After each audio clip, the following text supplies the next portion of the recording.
So ayun na nga mga kumare ko, alam kong late na nga ako sa trend na to dahil matagal na nga itong trend na to pero ngayon ko pa nga lang ito susubukan. So for today's video nga mga kumare ko, gagawin nga natin itong DIY sugar wax mga kumare ko at hindi ko na nga naipakita sa inyo kung paano nyo ko, hindi pala nakaplay yung camera.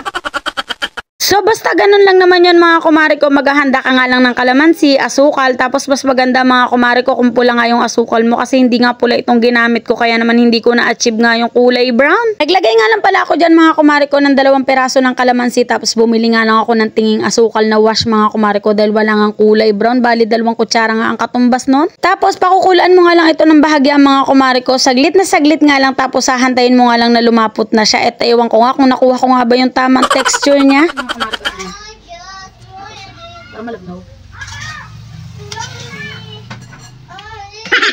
So dahil gusto ko nga subukan tong DIY sugar wax na to mga kumare ko, ayan nga halos 1 linggo yata akong hindi nag-ahit nga ng buhok sa kilikili kaya medyo mahaba-haba na nga iyan. Hindi kasi talaga ako mga kumare ko sanay na meron ng buhok sa kilikili ko kaya naman talaga napakasipag ko nga mag-ahit. Anyway mga kumare ko, ito nga pala bago nga natin itry yung DIY sugar wax na yun ay maglalagay nga muna daw tayo ng polvo para nga naman daw hindi masakit. So sa totoo lang mga kumare ko ay first time ko nga lang itong gagawin dahil sanay nga akong nag-aahit na nga lang ng buhok sa kilikili kaya naman subukan nga natin kung talaga nga bang legit. At nagtataka nga ako mga kumare ko bakit nga ba napakalapot lang niya pero hindi naman siya tumitigas katulad nga ng mga nakikita ko. Siguro nga mga kumare ko ay kulang nga yung asukal na nailagay ko. Nyos ko naman napakamahal ba naman kasi ng asukal ngayon, mag-aahit na nga lang ako. Charis. So sa mga punto nga na yun mga kumare ko ay kinukutuban na talaga ako na mukhang nag-epic fail nga itong ginawa ko at talagang palpak nga. Tagal matuyo. Parang ang lambot kasi ng ano. Kasi hindi siya brown sugar talaga. Yan. Sarap. Mas meron ako ditong papel. Yan na natin.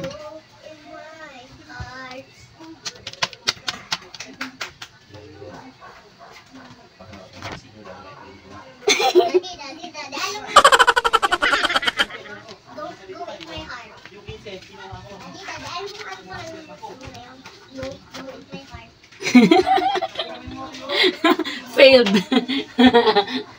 Kasi may sugar eh.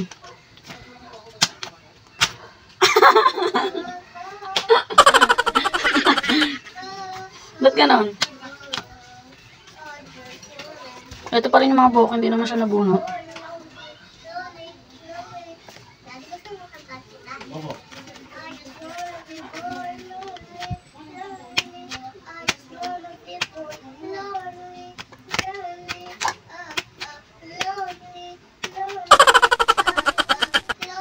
Wala talaga guys.